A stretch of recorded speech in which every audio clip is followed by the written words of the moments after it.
no livro de Esdras, capítulo de número 4.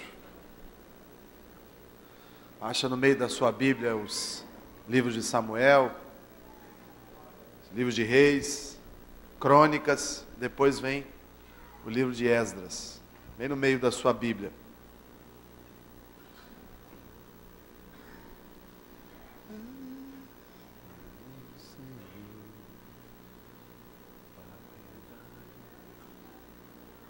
Glórias a Deus. Livro de Esdras, capítulo de número 4. Vamos ler a partir do verso 1.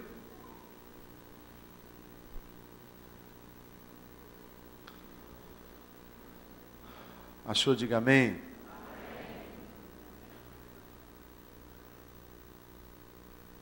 Glórias a Deus. Diz assim na minha versão: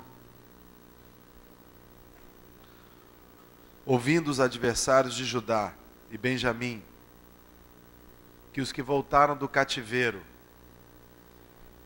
edificavam o templo do Senhor, o Deus de Israel, chegaram-se a Zorobabel e aos cabeças de famílias e lhes disseram: deixai-nos edificar convosco, porque como vós buscaremos o vosso Deus, como também já lhe sacrificamos desde os dias de Azar-Adom, rei da Síria, que nos fez subir para este lugar. Somente até aí. Deixa a sua Bíblia aberta aí no seu colo. Vamos fazer mais uma oração, vamos falar com Deus. Curva a tua fronte, feche os seus olhos, respira fundo. Vamos aquietar nosso coração para falar com o Pai mais uma vez. Senhor, nós te damos graças nessa noite. Apesar das lutas, lhe damos graças. Apesar das perseguições, das tribulações, estamos de pé na casa do Senhor, por isso te damos graças. Apesar das ameaças, das afrontas, nossos olhos estão postos em ti, meu Pai.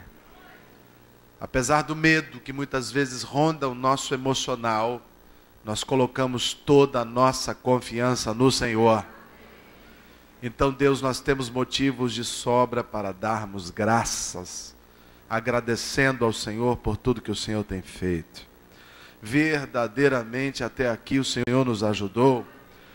Não nos tem faltado nada, meu Pai. Estamos guardados ali, escondidos debaixo da sombra do Onipotente, Deus. Ali, refugiados na Tua fortaleza, nos sentimos seguros. E apesar da afronta do inimigo, nós temos a convicção de que a vitória é certa no nome de Jesus Cristo.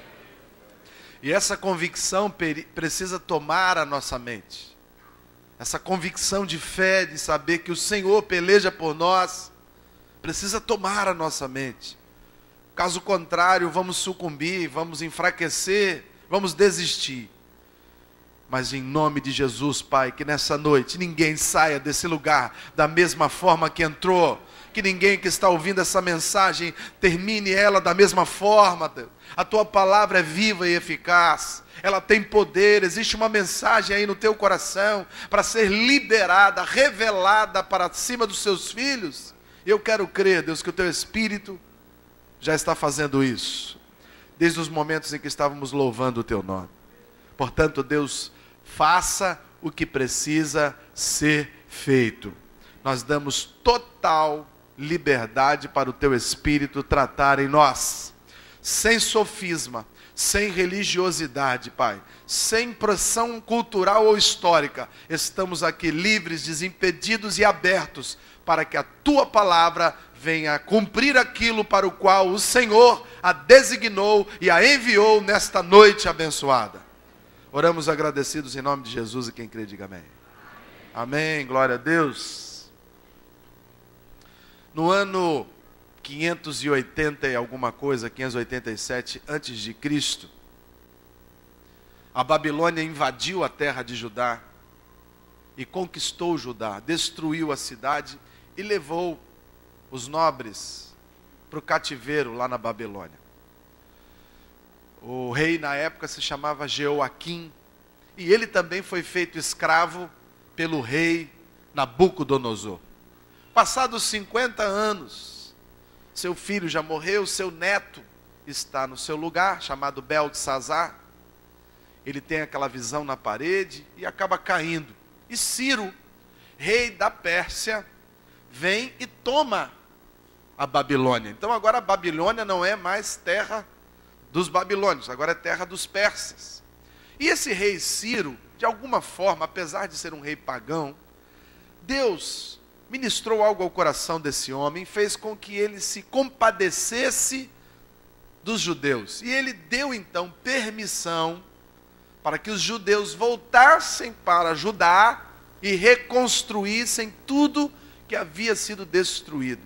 E eles então fizeram ali uma lista de quem queria participar, e aí tem muitas pessoas que participaram, mas os mais importantes talvez sejam esses: Neemias, Sesbazar, Esdras, Zorobabel. Eram líderes que estavam ali confinados no reino agora da Pérsia e que foram autorizados a voltar e reedificar a cidade. Uma intenção muito nobre.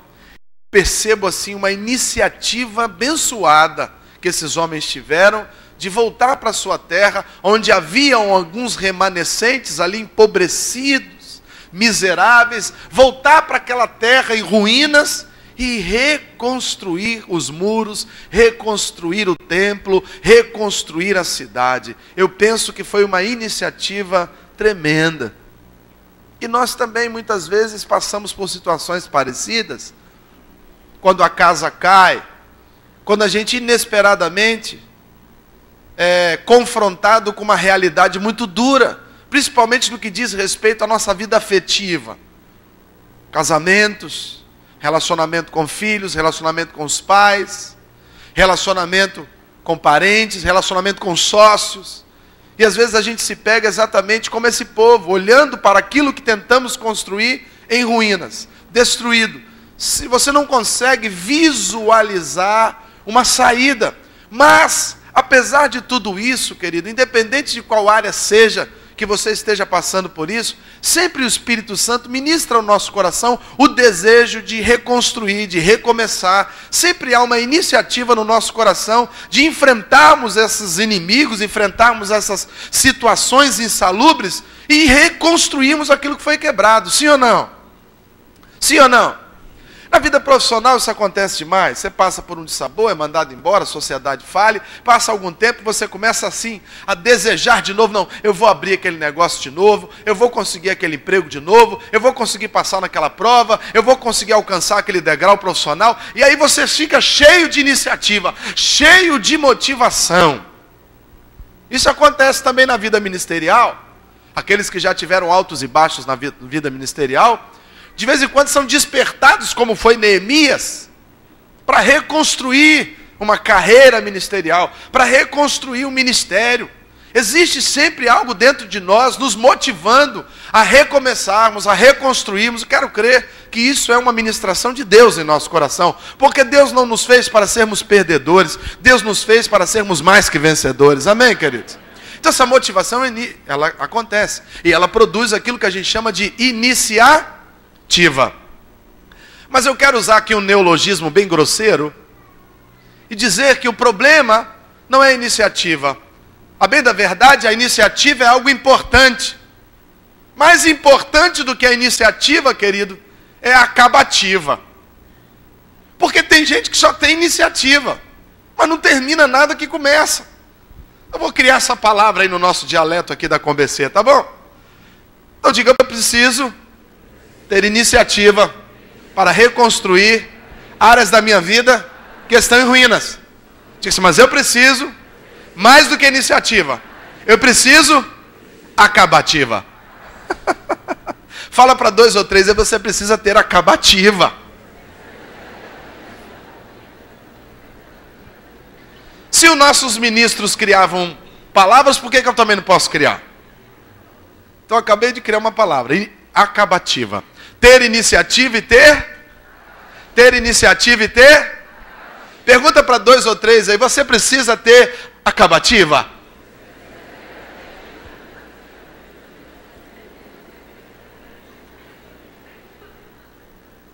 Eu vejo aqui que essa turma aí, liderada por Neemias, Zorobabel, Esdras, eles tiveram uma grande iniciativa. Mas no meio da história, eles passam por muitas provas e por vezes eles pensam em desistir. E meu irmão, escute, não é fácil reconstruir. É muito mais fácil construir de novo. É muito mais fácil. Reconstruir é difícil, por quê? Tem que derrubar o que está pronto.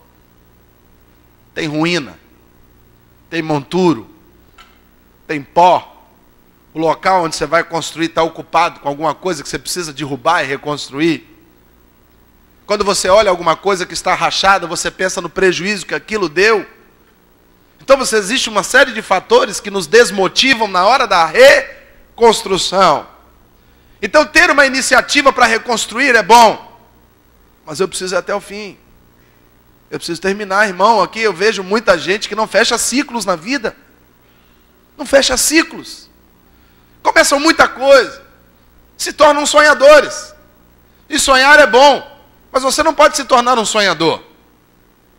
Porque senão você nunca vai terminar aquilo que começou. Aí começa a fazer um curso nessa área, começa a querer, vou investir, não, agora eu vou investir nisso. Aí mergulha naquilo ali, daí a pouco, e aí, irmão? Não, mudei de área. Começa a fazer um curso, daqui a pouco, e aí, irmão? Mudei de curso. Começa um relacionamento, daqui a pouco, e troquei de relacionamento. Por quê? Porque toda vez que a batalha fica ferrenha, a pessoa desiste. Toda vez que o obstáculo é um pouco maior do que ele desiste. Toda vez que ele se vê incapacitado de continuar, ele desiste. Mas, querido, a Bíblia diz que Deus não tem prazer naqueles que olham para trás, que tiram a mão do arado. Deus quer ver em mim e em você a iniciativa, mas o desejo também de terminar, independente do que aconteça, independente do que esteja acontecendo com você na sua vida afetiva, amorosa, espiritual, profissional, querido, termine o que você começou, porque Deus é contigo. Não desiste, não para no caminho. Mas tem gente que para, que desiste. E o pior, logo para poder suprir aquela necessidade de algo que terminou e não algo que parou no meio do caminho e não terminou, ele começa uma nova. É o que acontece com pessoas que têm muitos relacionamentos. Ele começa a se relacionar com uma pessoa, uma menina, um rapaz, e aí ele começa a enfrentar, fica apaixonado, aí começa a enfrentar dificuldade, o que é que ele faz? Ele desiste de tentar, ele desiste de mudança, ele desiste de tentar ver se aquilo tem jeito. Aí o que acontece? Em vez dele ficar quietinho, ele logo arruma outro relacionamento e põe no lugar. E aí fica um ciclo repetitivo, e vai se ferindo, vai ferindo a terceiros. A mesma coisa acontece na vida profissional, irmão. Tem gente que todo mês está com uma grande ideia. Estou com uma ideia, a gente vai ficar milionário. Dá até medo de conversar com esse tipo de pessoa, porque eu temo que às vezes ele quer vender a própria mãe. Eu estou falando para você, irmão, e você deve conhecer pessoas assim. Toda vez que você encontra com ela, ela fala assim, só para nós, só entre nós, hein? Estou com um negócio aqui da China, um negócio aqui que vai bombar. Há pouco tempo atrás era as desgraceiras das pirâmides. Como teve gente que perdeu dinheiro nisso aí? E geralmente perdeu dinheiro porque alguém chegou para ele e disse, eu tenho algo muito bom para você. Eu descobri a pólvora, a roda, eu descobri a galinha dos ovos de ouro.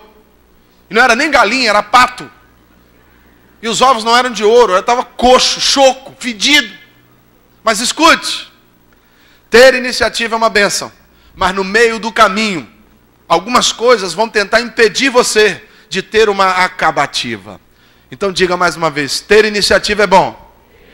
O mais importante é ter acabativa. Fala para 2 ou 3 aí, tem acabativa também. Se tiver algum professor aqui de português, tenha misericórdia da minha vida.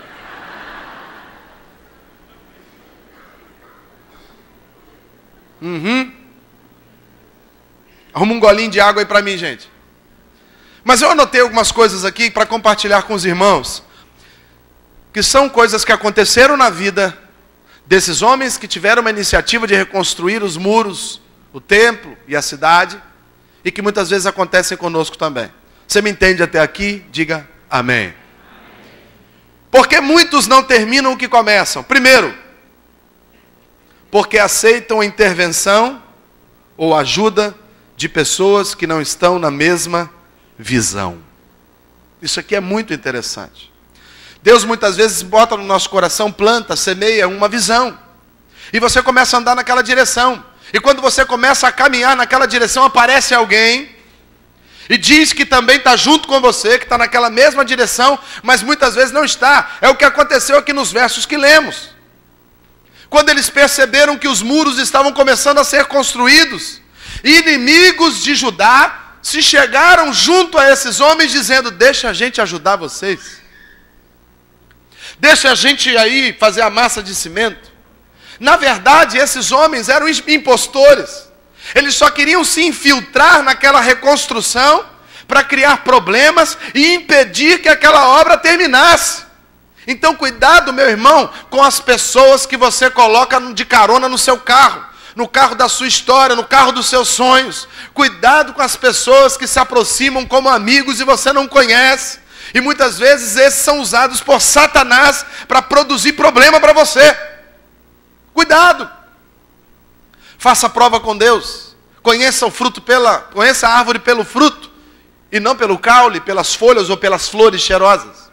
Preste atenção nisso. Deus tem nos dado visões, tem nos dado estratégias, e cada um de nós tem sido populado com alguma coisa boa que Deus quer que você realize na sua vida. Cuidado com os bicões. Cuidado com o zoião. Cuidado com os invejosos. Cuidado com pessoas que dizem que estão com você, mas não estão. Esses homens começaram a ser afligidos por pseudo-amigos, que na verdade eram inimigos. E por isso, eles sofreram. E tem gente que sofre por causa disso. Fala: pastor, Deus está me ministrando no meu coração, vou abrir uma loja. Aí sempre aparece um abençoado dizendo assim: eu tenho dinheiro. É de Deus. É de Deus. Você conhece o cara? Não, nunca ouvi falar, mas ele está com dinheiro. Dinheiro, loja, é Deus. É certo. Ou o contrário, né? Pastor, estou a fim de abrir uma loja, estou com dinheiro, mas não tenho muita experiência nessa área. Aí aparece um expert. Se você quiser, eu vou ser seu sócio. Eu conheço, eu domino. Está dominado. Está tudo dominado. E às vezes você entra nessa jogada aí, meu irmão, e essa pessoa joga por terra o sonho que Deus plantou no seu coração. Cuidado com quem você divide os seus sonhos. Tem muitos ministérios que sucumbem, porque aqueles líderes que receberam uma direção de Deus acabam se anelando a outros que não têm a mesma visão. E quando você soma duas visões, acontece uma divisão. Paradoxalmente acontece uma divisão. Cuidado com quem você está colocando para andar junto com você. Preste atenção. Tem que ter iniciativa, mas tem que ter acabativa também. Amém? Fala para 2 ou 3 aí. Cuidado com o zoião. Verso 4 diz assim: então as gentes da terra desanimaram o povo de Judá, inquietando no edificar. Preste atenção nisso daqui. Um outro motivo que Satanás tenta plantar no nosso coração para a gente desistir do que começamos. Ele começa a colocar pessoas desanimadas do nosso lado. E querido, isso é contagiante. Você às vezes está animado com alguma coisa, você fala com a pessoa: rapaz, estou com uma ideia. Eu tenho um tio que faliu nisso aí. Mas não fala que o cara é um alcoólatra, entendeu? Que o cara era um pederasta, que o camarada era um suvino. Isso não dá não. Ih, cara, desiste, isso não funciona. Pessoas desanimadas, elas conseguem impregnar a vida daqueles que estão motivados. E a Bíblia diz que eles colocaram desânimo no coração do povo. Rapaz, isso não vai dar não. Não tem pedra, as pedras estão queimadas. Olha a quantidade de lixo. Não tem uma pá mecânica aqui para carregar esse lixo. Vai ter que ser tudo na pazinha. Vocês vão demorar muito tempo. Sabe, o deserto aqui é muito forte, não tem água, desanima, desiste. Mas a gente teve uma iniciativa tão louvável de reconstruir os muros da nossa cidade, de reconstruir o nosso templo. Olha, Deus ministrou isso ao nosso coração. Ih, cara, desiste disso aí. Isso daí é só para outro tipo de pessoa. Você não vai conseguir nunca. Eu te conheço bem. Você não é diligente com as suas coisas. Você desanima. Você lembra que você já desanimou 2 vezes? Você lembra? E aí aquele endemoniado vem com aquele monte de palavra para te desanimar. E ele não traz à memória aquilo que dá esperança, ele traz à memória aquilo que dá desesperança. Porque ele não quer que você termine o que você começou, querido. Mas escute, pare de ouvir os desanimados e comece a andar com pessoas vitoriosas. Para de andar com fracassado e comece a andar com pessoas que querem te motivar para você vencer, querido. Tem gente que só anda, repara, tem gente que só anda com frustrado. Parece que eles se atraem. Sabe, a pessoa, daqui a pouco está andando com aquele murmurador, está andando com aquele frustrado, está andando com aquele que reclama, aquele crítico, está andando com aquele ali que é infiel, está andando com aquele ali que não presta. Aí você fica ali, realmente.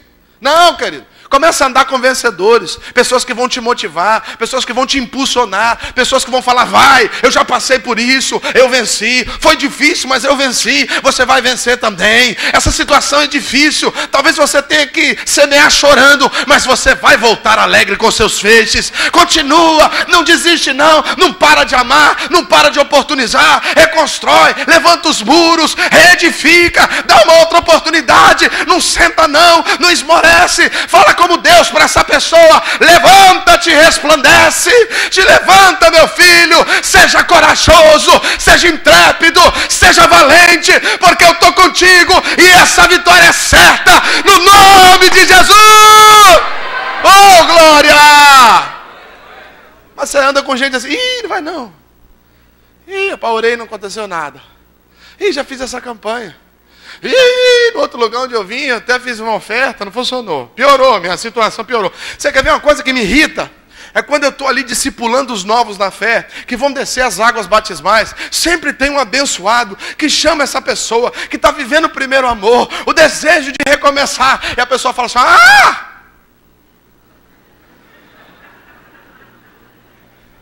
te prepare, porque depois que você se batizar, Satanás vai te pegar.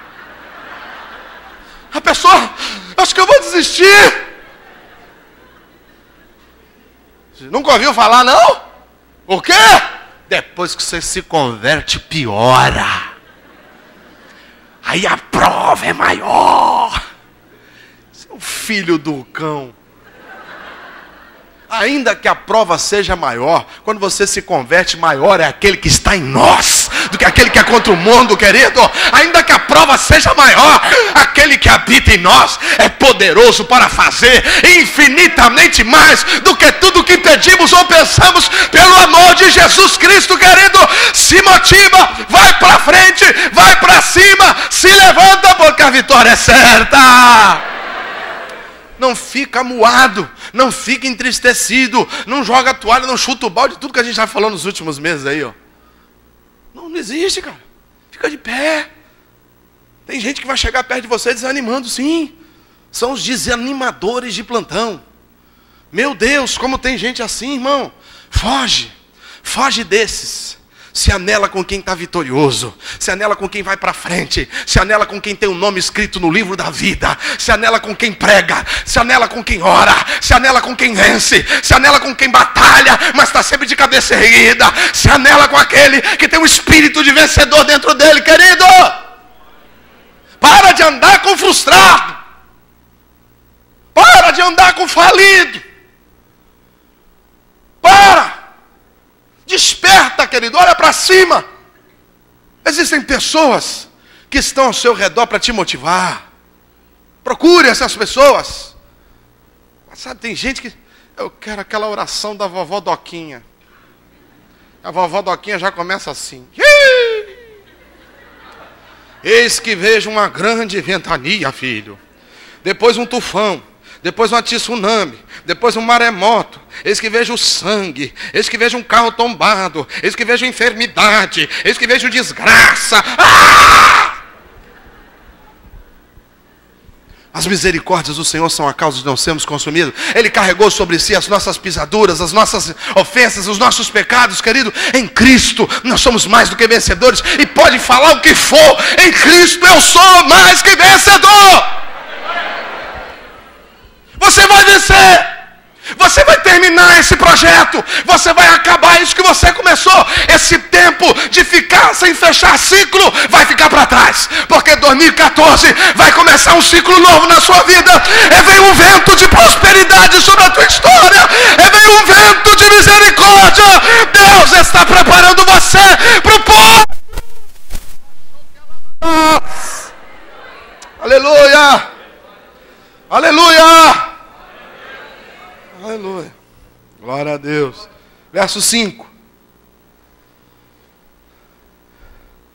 Olha que palavra forte essa daí. Alugaram, irmão, isso aqui eu nunca vi na vida. Alugaram contra eles conselheiros para frustrarem o seu plano todos os dias do rei Ciro, rei da Pérsia, até o reinado do seu sucessor, rei Dário, também rei da Pérsia. Presta atenção, olha para mim, querido. Você quer ver uma outra coisa que Satanás vai tentar fazer para você desistir do que você começou? Vai colocar mentira na sua vida. Eles alugaram mentirosos. Vão mentir contra você. Vão arrumar fofoca contra você. Vão arrumar boato com o seu nome. Vão arrumar falácia com você. Porque coisa triste, querida, é quando você é injustiçado, injuriado. Quando falam algo que você não falou. Quando colocam palavras nos seus lábios. Quando injuriam você. Quando dizem uma sorte de mentiras contra a sua vida. Mas a Bíblia diz, querido, que isso também aconteceu com aqueles que vieram antes de nós. Contra eles injuriaram. Contra eles disseram toda sorte de mal. Contra eles falaram mentiras. Mas a Bíblia diz que mais bem-aventurados somos nós. Então deixa falar o que for. O que importa é o que Deus está falando de você. Mas é difícil. É difícil. E às vezes a pessoa entra num momento dessa reedificação que balança, que nos afrouxa. Uma mentira. Uma coisa que você não falou, uma coisa que você não disse, uma coisa que você não pensou. Mas olha aqui. Eu não sabia, mas existem mentirosos de aluguel. Já via falar de garotos de aluguel. Go boys. Ok? Mas tem aqui também, ó. Go mentirosos. Garotos mentirosos. Eles são Vai lá, fala mentirinha. Satanás está com uma lista, querido, de contratação para você. Ele contrata mentirosos para te afligir. Sabe por quê? Ele tem um ministério, matar. E ele quer fazer isso na sua vida. Mas permaneça debaixo da sombra do Onipotente. A sombra do Onipotente, ele não pode te tocar. É como um pintinho guardado debaixo das asas da galinha, meu irmão. O gavião pode rodar lá em cima do jeito que for, mas aqui debaixo do sovaco de Deus, ele não pode tocar em você. Fala para 2 ou 3 aí, você está debaixo do sovaco de Deus. O sovaco cheiroso. Sovaco de Deus deve ter cheiro de mirra. Cheiro de aloés. É cheiro gostoso. Cheiro de proteção, cheiro de guarda, cheiro de zelo, cheiro de prosperidade, cheiro de cuidado, é cheiro de Deus. Você está entendendo isso, querido? Então não esquenta quando enfiarem um monte de mentira para contra você. Escute, preste atenção. Tem gente que vai arrumar mentira para você, deixar a obra e ir lá resolver o problema da mentira. Faz isso não. Faz isso não. Estão mentindo contra você? O problema é deles, eu tenho uma obra para fazer. Eu tenho uma reconstrução que eu comecei. Deus plantou isso no meu coração, eu vou até o fim. Depois que eu acabar a obra, eu vou lá tirar a satisfação para ver quem está mentindo. Enquanto isso, eu tenho que terminar a obra que eu comecei. Querido, para de dar ouvido para mentiroso. Tem gente que passa a vida respondendo mentiroso. Tem gente que perde tempo com mentiroso. Querido, o mentiroso quer exatamente isso. que você perca tempo, que você se fica aflito, chateado, intolerante, sabe? Você fica bravo, e ele está mentindo, e você está dando ouvido, querido. Para de ouvir o mentiroso, porque o mentiroso é Satanás. Comece a ouvir aquele que é Senhor dos senhores, Rei dos reis. Comece a dar ouvidos àquele que quando fala, o som da sua voz é como de muitas águas. Comece a ouvir a voz do Pai. E para de ouvir mentiroso. Mas pastor, ele falou isso de mim, é mentira. Então não dá ouvido. Se você sabe que é mentira, para que você está dando ouvido? Mas o que vão pensar de mim? Como diz a música, não importa. O que vão pensar de mim, eu quero é. E ponto. O importante é o que Deus vai pensar de você. Porque importa agradar. Sim ou não? Importa agradar a Deus. Fala para 2 ou 3 aí, para de dar ouvido para mentiroso. Fala com ele, você ouve a verdade liberta. Aleluia. Vamos ler então um pouquinho do livro do profeta Ageu, onde tem a continuação dessa história. É mais fácil você ir lá no livro de Mateus, que é o primeiro do Evangelho, e voltar. É a maneira mais fácil de você encontrar o livrinho de Ageu, que é pequenininho. Está lá no finalzinho do Velho Testamento. Você vai voltar a Malaquias e Zacarias e vai encontrar Ageu.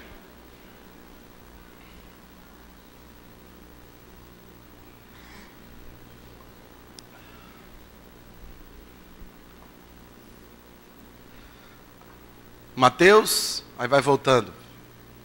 Malaquias, Zacarias, Ageu.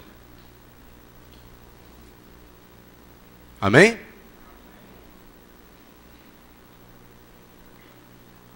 Mateus é o primeiro livro do Novo Testamento. Mateus, Marcos, Lucas, João. Você pega Mateus e volta 3.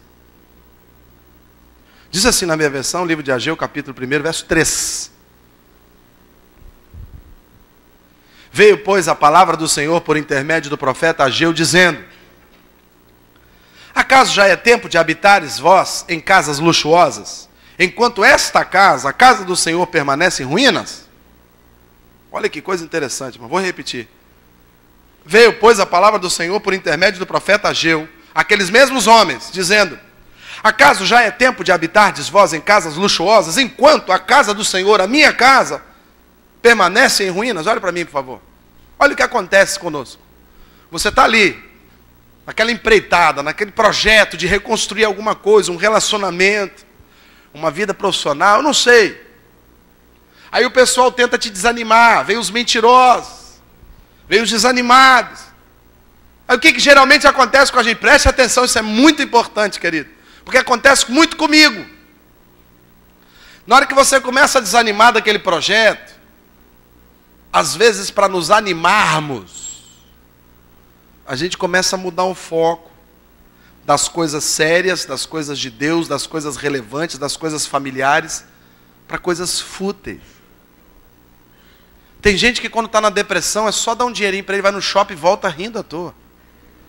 Sério. Consumismo, paliativamente ou momentaneamente, ele sara a depressão. A pessoa está desanimadinha, estou com o cartão de crédito que vão... Fala com o teu filho assim, quando ele estiver meio... mas eu não quero ir lá não. Filho, se você falar, eu vou te dar uma bicicleta. E às vezes a gente faz isso. Pastor, esse projeto está difícil esperar. Está difícil, sabe? Tudo está doendo, eu não estou tendo forças. Fulano falou que não vai dar certo, que eu estou esperando à toa, que eu não deveria fazer assim, que eu deveria fazer assado, que eu deveria agir dessa forma, eu estou agindo diferente. Fulano reclamou comigo, fulano já inventaram um monte de mentira, eu estou achando que Deus não quer que eu termine esse projeto, não. Aí eu estou pensando em começar a investir em ações, bois, vacas, cavalos, bichos. Estou pensando em comprar um sofá novo, uma espreguiçadeira do papai. Estou pensando em comprar uma máquina de café, que faz café, chá, cappuccino. Estou pensando em... preciso gastar, preciso ir no shopping. Eu preciso reformar a casa, pastor. Minha casa... a casinha está meio ruinzinha, está precisando de uma pintura. Mas enquanto ele estava motivado no projeto, ele nem percebeu que a casa estava com as infiltrações.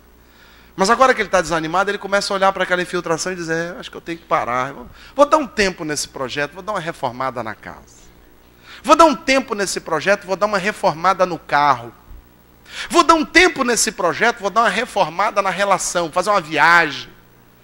Afinal de contas, pastor, eu também preciso ser feliz. Todo mundo tem que ser feliz. Eu estou me esforçando demais nesse projeto aí.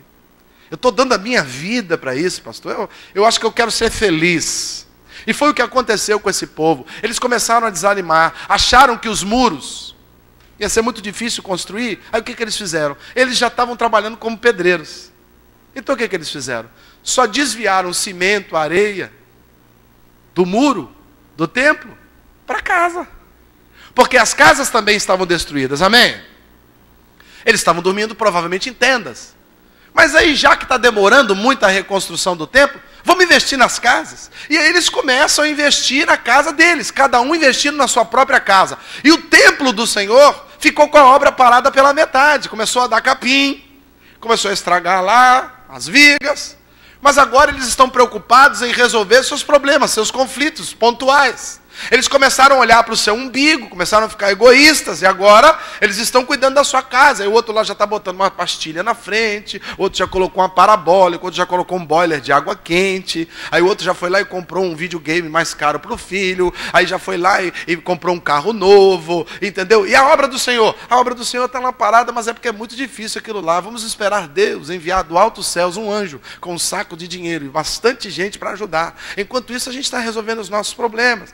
Enquanto isso, nós estamos aqui cuidando das nossas contas. Rapaz, eu vejo um monte de gente que deixa de ser fiel a Deus para ser fiel a cobradores. O cobrador, ele sempre vai te cobrar. Agora, Deus tem muito mais para te dar. Mas é uma pena. Porque é uma questão de inteligência mesmo. Se você diz para mim que o teu Deus é o dono do ouro e da prata, como é que você deixa de abençoar a sua obra para abençoar uma financeira?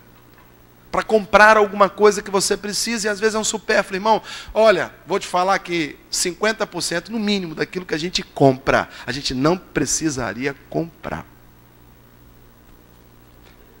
Você tem um relógio? Tem. Para que você quer outro? É porque esse não combina. Entendi. É assim que a gente vive. Você tem um celular? Tem, pastor, mas o meu celular não tem câmera com zoom objetivo. Ele só tem câmera. Meu querido, há pouco tempo atrás, o celular só fazia pipopá, pipipapô. Ele era verde, desse tamanho. O único barulhinho que ele tinha era... Agora o cara, não, o meu não tem som 3D. Eu quero, na hora que a música, que alguém me ligar, começar a tocar ali uma música 3D, tipo, sei lá, Bigode Grosso. Coisa forte, porque eu sou macho. Entendeu? Tá maluco? Acho que sim, acho que vai ficar melhor, pastor. Então, assim, esse celular não tem um som surround. Não tem como é que é fraquinho o subwoofer dele? E a gente começa a entrar nesse conceito. E o pior, cara, é que, como eu disse, isso nos satisfaz. Cheirinho de caixa de presente é delícia. É ou não é? Barulhinho de plástico abrindo. Isso é maravilhoso, irmão. Você sair do shopping com uma bolsa. Entendeu? E dentro tem uma outra bolsa. Vazia. Porque deixou tudo lá na loja. A gente gosta disso. Então o que aconteceu com esse povo, o que acontece com a gente? A gente se desanima e começa a desviar. Meu irmão, escuta. Existe uma obra mais importante para você terminar. Garra nela enquanto você não terminar. Não desvia o foco, não. Tem iniciativa, mas tem acabativa. Termina o que você começou. Pastor, mas eu estou pensando bem. Não pensa bem, não. Só executa. Porque aquele que deu a palavra tem que cumprir. Porque ai daquele que promete e não cumpre. Seria melhor não ter nascido, diz a palavra. Então escute. Deus está nos oportunizando essa noite de voltarmos para o projeto original. E existe um projeto maior para você, querido. A tua família é um projeto de Deus e precisa ser resgatada. Teus filhos são herança do Senhor, precisam ser resgatados. Teu casamento é algo importante, precisa ser resgatado. Sua dignidade, seu nome precisa ser resgatado. Eu não sei como gente que tem o nome no SPC ainda continua comprando, irmão. Eu não sei como ele faz, como ela faz. Acho que usa o nome dos amigos, dos parentes. A família toda já está no SPC. Só falta agora um tataravô. Meu irmão, se você está com problema, paga. Resolve. Fecha o ciclo. Deus é conosco, mas Ele requer de mim, de você, alguns posicionamentos. Você está entendendo? Diga amém. Diga começar é bom. Mais importante é terminar. Fala para 2 ou 3, não desvia o foco não. Verso 5, ainda de Ageu, capítulo 1. Ora, pois, assim diz o Senhor dos Exércitos, considerai o vosso, olhe para mim, por favor. Isso aqui é uma outra coisa que acontece conosco no meio de uma luta. É que a gente começa a se esquecer quem é o nosso Deus. As lutas vão endurecendo o nosso coração. As lutas vão calcificando a nossa fé. E a incredulidade começa a tomar conta da nossa vida. Então você passa a não crer mais que Deus pode e vai te dar a vitória. E aí Deus chama a atenção pelo profeta. Fala com esse povo aí para eles se lembrarem o que eu já fiz com eles. Fala com esse povo para eles se lembrarem dos livramentos que eu já dei outrora. Fala com esse povo para se lembrar lá da passagem do Mar Vermelho. Fala com esse povo para poder se lembrar lá de Refidim. Fala com esse povo para se lembrar lá de Mara, que eu fiz brotar água da pedra. E às vezes, querido, eu preciso me lembrar de tudo que Deus fez na minha vida, porque isso fortalece a minha fé. Quero trazer à memória aquilo que me dá esperança. O que me dá esperança é um testemunho das vitórias que Deus já me deu. Porque mesmo no vale da sombra da morte, Deus estava comigo e me deu a vitória. Mesmo quando eu não enxergava a saída, Deus fez brilhar o raio da justiça e nós podemos sair.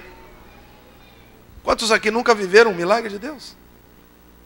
A maioria viveu mais de um. Você quer ver? Quem já viveu mais de 5 milagres de Deus, levante a mão. Olha que monte. Então fala, eu preciso me lembrar do que Deus já fez por mim. Ele é o mesmo ontem, hoje e o será eternamente. Diga, Ele está no controle. Não se esqueça disso. Não se esquece, querido. Não se esqueça que se você está aqui essa noite, é porque em algum momento da sua vida, o Espírito Santo te convenceu do pecado, da justiça e do juízo. E o maior milagre você já viveu.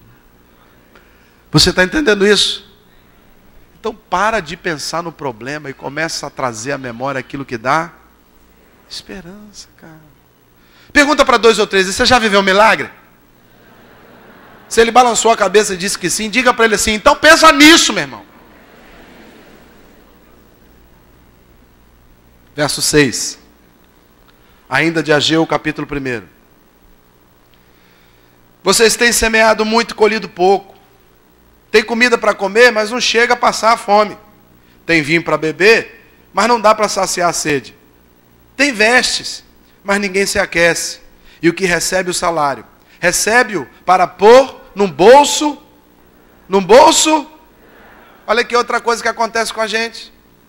Quando a gente percebe que a luta está grande aqui, nessa área que nós começamos um projeto, a gente começa a procurar o ativismo aplacador de consciência.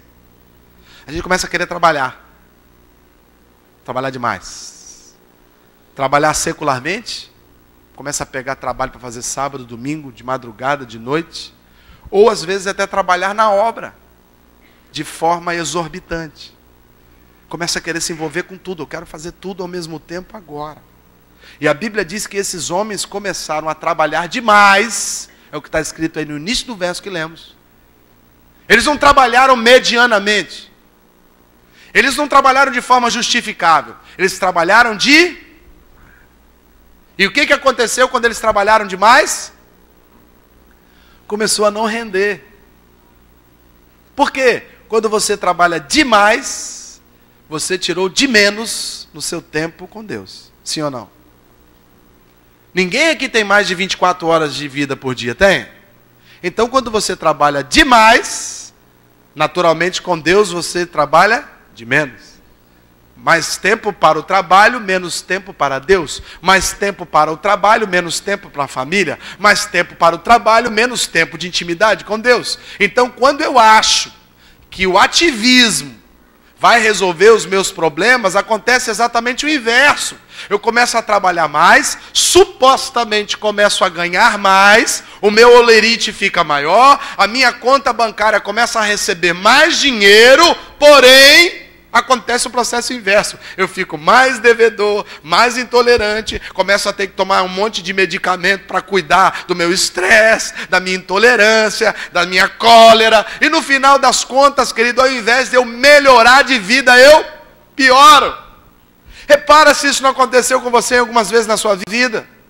Que você quis ficar ativista demais, para poder se esquecer daquilo que começou a fazer, para poder não ser cobrado por ninguém, porque agora eu estou ocupado, agora eu não tenho tempo para esse projeto, agora eu não tenho como terminar, porque agora eu estou trabalhando demais, então não me chama, não me liga, não me cobra, eu estou envolvido, eu preciso terminar agora isso aqui que eu comecei. E aquele projeto anterior, aquele projeto está stand-by, está parado, porque eu não tenho tempo para ir naquele projeto, eu não tenho tempo de orar, pastor, eu não tenho tempo de ficar vindo em culto, pastor, eu não tenho tempo, eu não tenho dinheiro, pastor, eu estou envolvido numa obra maior agora, eu preciso terminar esse curso, eu preciso terminar esse mestrado, esse doutorado, eu preciso fazer PhD, pós-doutorado, eu tenho que terminar isso. A gente entra no ativismo, e vai trabalhando, e vai estudando, e vai se envolvendo com aquilo que é pontual, e que é secular, e nos esquecemos daquilo que é mais importante, que é espiritual, que é Deus.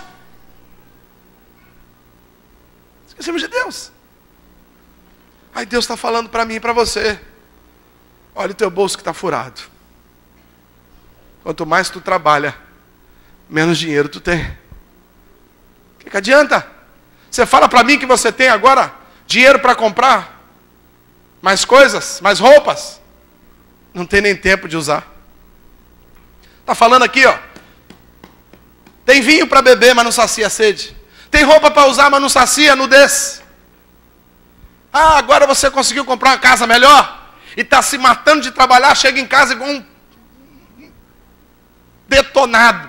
Bate na cama e dorme. Não aproveita de nada que a casa tem. Chega final de semana, tu está pegando uma hora extra. Chega final de semana, tu tem algo para fazer, ou seja, você conseguiu comprar algo melhor, mas está vivendo pior. Ah, irmão, quando tu andava de ônibus, você tinha tempo para meditar. Deus está falando para você que se necessário for, Ele te retorna para o Mercedes-Benz. Aí lá tu vai lembrar do tempo que tu pegava aquele livrinho, ia naquele trajeto ali balançando, com aquele ônibus fedendo a sovaco horroroso, e você ia meditando, falando com Deus, tendo o seu momento com Deus entre uma cotovelada e outra. Estava ali. Mas agora você não tem mais tempo para Deus. Você está fazendo mais. Você está ganhando mais. Mas está vivendo menos. Ô irmão, deixa eu te falar. De que vale o homem ganhar o mundo inteiro e perder a sua alma? De que vale o homem ganhar, fazer muito sucesso na sua vida profissional e ser um perdedor, um fracassado na sua vida familiar? De que vale tantos eventos, tantas festas, tanto glamour, se quando você vai dormir a tua mente está perturbada, está angustiada? Querido, em nome de Jesus, Deus começou uma boa obra na sua vida, Ele vai terminar. Deixa Deus trabalhar em você, dá tempo para Deus, dá tempo para ouvir Deus, para de ficar no ativismo, meu irmão. De que vale o homem, gosto desse verso, de que vale o homem acordar cedo demais, deitar tarde, granjeando o pão que penosamente ganha, se aqueles a quem Deus ama, Ele acrescenta enquanto dormem. Deus te ama, querido. Se preciso for, Ele vai fazer um milagre na sua vida. Mas você precisa priorizar Ele. Buscai, pois, em primeiro lugar o reino de Deus e a sua, e as demais coisas vos serão. Você está fazendo o contrário, irmão. Você está buscando, você está perseguindo, você está diligência para as coisas do mundo, e o que sobrar eu dou para Deus. E o que sobrar eu oro, o que sobrar eu louvo, o que sobrar eu medito, o que sobrar eu tenho intimidade com Deus. É o contrário. Primeiro Deus, amém, queridos? Fala para 2 ou 3 aí, coloca Deus em primeiro lugar na sua vida. Verso 13. Então, Ageu, o embaixador do Senhor, falou ao povo, conforme a mensagem do Senhor, dizendo: eu sou convosco, diz o Senhor. Olhe para mim, por favor.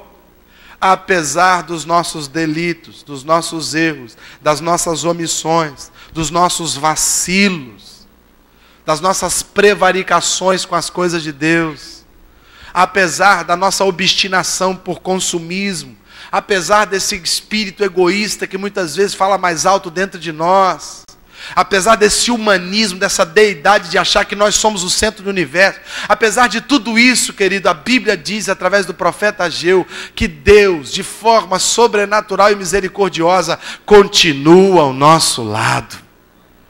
Isso é tremendo, irmão, sabe por quê? Nenhum homem na face da terra, nenhum Deus estranho seria capaz de ficar ao lado do seu servo, quando esse seu servo não está dando confiança para ele. Olha que coisa tremenda isso. Que Deus é como Jesus Cristo, querido, que fica ao nosso lado mesmo quando a gente vira as costas para Ele, que fica ali insistindo, batendo na porta diuturnamente, dizendo: deixa eu entrar, meu filho, deixa eu entrar na tua história, deixa eu entrar na tua vida, deixa eu entrar nos teus relacionamentos, deixa eu entrar nos teus negócios, porque quando eu entrar, eu trago o pão vivo, a gente vai fazer uma ceia, a gente vai celebrar, você vai sentar comigo, eu vou sentar com você, nós vamos ter comunhão, mas aí a gente fica ouvindo outros sons e preocupados com outros quartos da casa, e nos esquecemos de abrir a porta para Jesus entrar. Ele não desiste de você. Por mais que você tenha desistido dele, ele não desiste de você. Ele está contigo agora. Ele está contigo agora. Ele está contigo agora. Ele está aí, ó, ministrando ao teu coração. Sabe por quê? Porque ele te ama. Independente do que você tenha feito para... Escute, quantos tem filho pequeno? Levante a mão. Que benção. Seu filho pequeno muitas vezes não vai fazer nada para te agradar. Pelo contrário, vai te irritar. Vai te fazer passar vergonha, vai dar chilique no shopping. Vai deitar no chão do supermercado, vai fazer piti, vai gritar. Aí quando você fala assim: filho, fala mais baixo, ele vai gritar mais alto. Aí você tem vontade de levar ele para o banheiro e espancar ele. Mas tem um segurança lá na porta do banheiro. Ele pode te denunciar, você ser preso. Se ele é um pouquinho maior, você fala: vou te arrebentar. Ele fala: vai, me arrebenta que eu te delato. Eu te coloco lá no delegado, você vai ser preso por abuso de poder. Agressão a menores, Aí você tem vontade de pegar aquela criança e esganar. Aí à noite você chega do trabalho, ele já está dormindo lá na cama. Você olha para ele e fala: esse é o meu filho amado. E o molequinho está ali às vezes com aquele pé preto, que não tomou banho. Aí tu vai lá, pega aquele paninho molhado, aquela bucha. O molequinho está fedido ali, mas aí você faz pelo menos aquela de limpar o pezinho. Aí o molequinho está ali, você sente a marofa, mas... esse é meu filho amado. Sim ou não, queridos? Quantos já limparam o pezinho preto do filho? Diga amém. Eu já limpei também. Então perceba, você ama seus filhos não é pelo que eles fazem com você, é por quem eles são. São seus filhos. Da mesma sorte, Deus ama você, só que com um amor muito maior, inenarrável. O amor que entregou a sua vida no Calvário para que você estivesse aqui hoje com vida e vida com abundância. Jesus te ama independente do que você venha fazer. E a palavra de Ageu para mim e para você essa noite é: Deus está conosco. Amém, queridos? Fala para 2 ou 3 aí: Deus está contigo.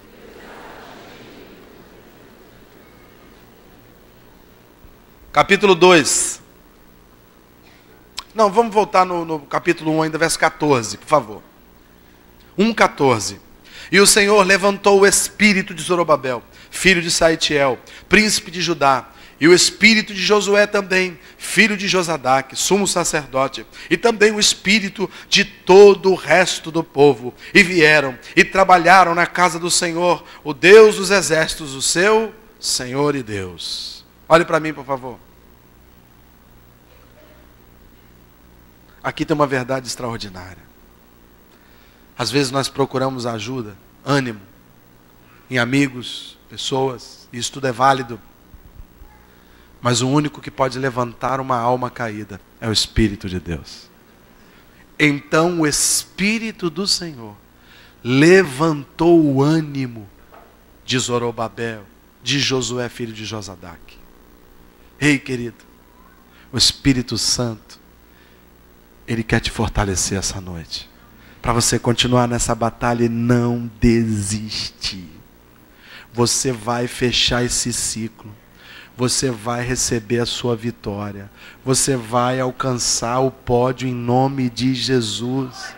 Deus não se esqueceu de você um minuto. E ainda que todas as circunstâncias sejam contrárias, maior é Deus.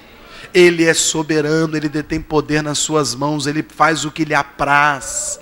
Ele chama a existência aquilo que nunca existiu, porque Ele é Deus. E o que você espera nele, você vai alcançar. Buscar-me-eis e me achareis, quando me buscardes de todo o vosso coração, diz o Senhor. Ele diz, eu serei achado de vós, porque tudo que pedires crendo, meu irmão, em nome de Jesus, Ele vai conceder a você. Você precisa crer, você precisa se motivar, não através dos irmãos, não através de alguém, através do Espírito Santo de Deus que habita em você. Amém, queridos? O Espírito de Deus está aqui. Amém? Isso é mistério, mas foi o que aconteceu. E agora sim, vamos no capítulo 2, verso 7. Depois que esses homens se animaram e começaram a trabalhar, o que acontece? 2:7. Vou fazer com que tremam todas as nações, e as suas riquezas serão trazidas para o meu templo, aqui em Jerusalém. É assim, e assim encherei o meu templo de beleza. Olhe para mim, por favor. Quando você se apega na sua fé e começa a fazer aquilo que deveria estar fazendo, Deus começa a operar um milagre. Aqui tem uma coisa interessante. Aqui tem a riqueza do ímpio sendo depositada no celeiro do justo. Milagres. Mas pastor, como é que eu vou sair dessa? Não sei. Se soubesse, venderia a resposta para você. Não sei. Mas uma coisa é certa. Deus não desampara os seus. E na hora certa Ele vai agir. Mas como isso vai acontecer, pastor? Não sei. Eu só sei que vai acontecer porque Ele prometeu, Ele cumpre. Você encontrar uma passagem que Deus diz que traz a riqueza do ímpio e coloca no celeiro do justo, irmão, isso é um milagre. Isso é uma coisa louca. Você se lembra quando as mulheres, quando os reis vinham visitar a Salomão?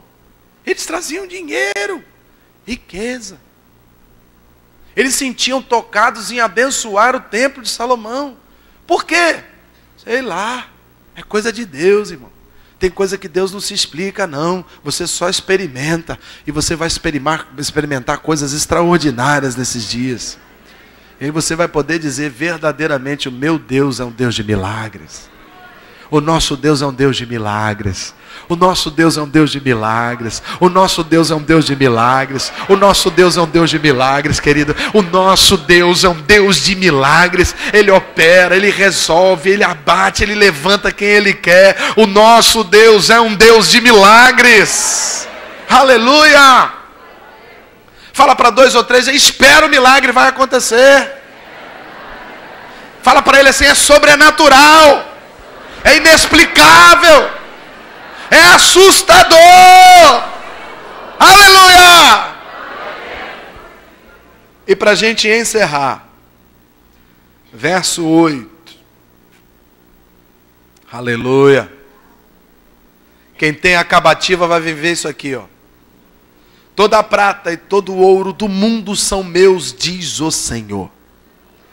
Então, o novo templo será ainda mais belo do que o primeiro. E dali eu darei prosperidade e paz ao meu povo. Eu, o Senhor Todo-Poderoso, que estou falando. Aleluia, você pode glorificar o nome do Senhor por isso, querido. Glória a Deus. Aleluia. Aleluia. Aleluia. Esse texto aqui é que inspira.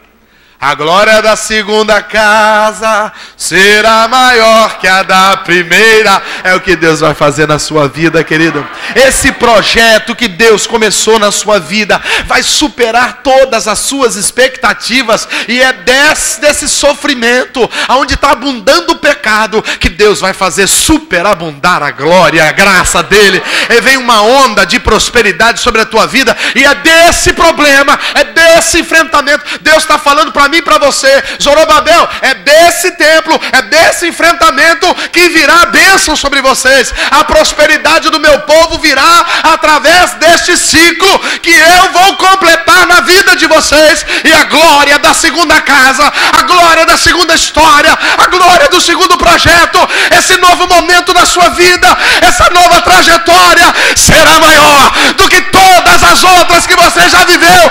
Assim diz o glória a Deus! Glória a Deus! Glória a Deus! O inimigo está falando para você que você perdeu. O inimigo está falando para você que não tem mais jeito. Mas Deus está falando que é nesse problema que o nome dele vai ser glorificado. E você vai sair dessa peleja melhor do que quando entrou. Porque Deus vai visitar a sua geração. Aleluia! Você está entendendo isso? Então fique de pé na presença de Deus.